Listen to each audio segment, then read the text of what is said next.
I've got an absolutely shocking memory. It's really terrible, and years just blur into each other.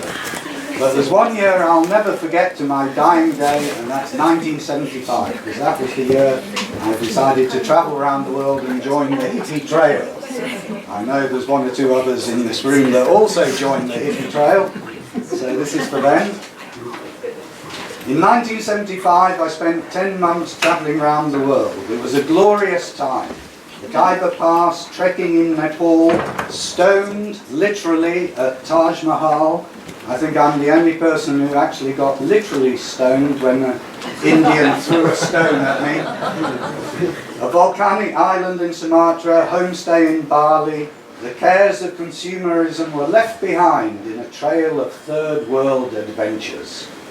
Still today, I'm haunted by the beaming smiles of the Bombay homeless, who offered me what little they had and insisted I married their daughter.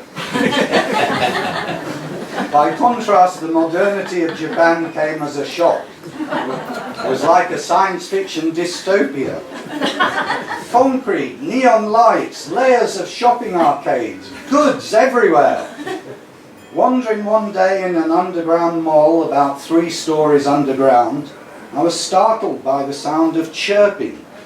But try as I might, I could not see any birds.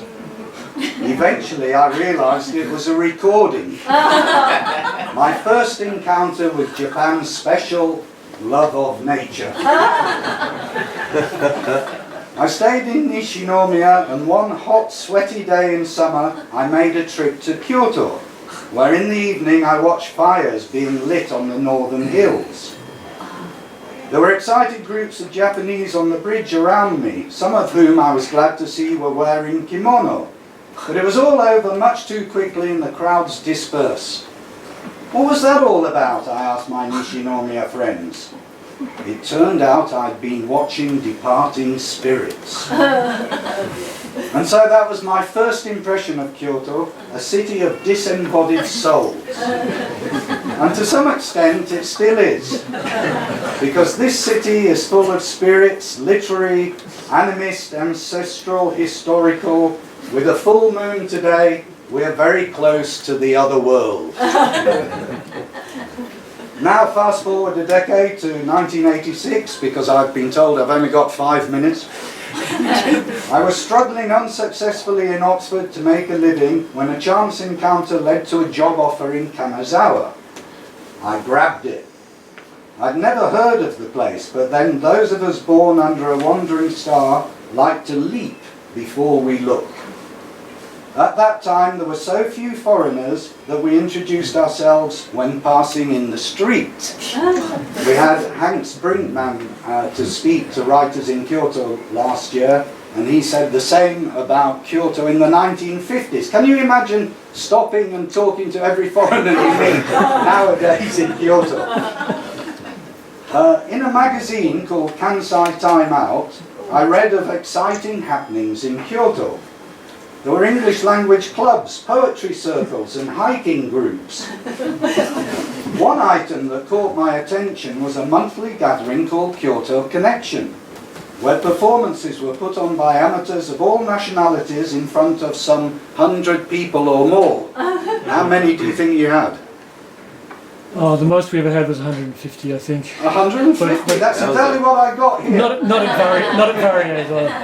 A typical evening's entertainment featured music, poetry, sketches, drumming, even magic. It was like a miniature Edinburgh Fringe. It was all held together by a genial Australian with a hippie vibe. I'm working on it. You don't have to.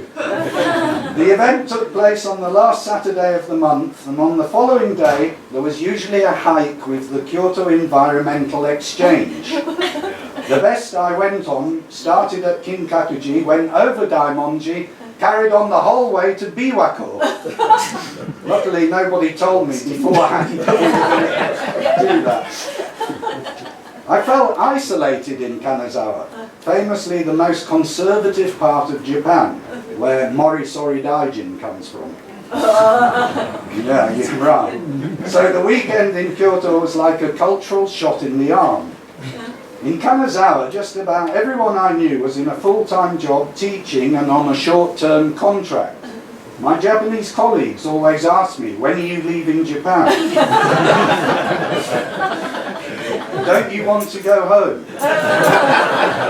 In Kyoto, by contrast, there were exotic types who had stayed here for 5, 10, or even, astonishingly, 30 years.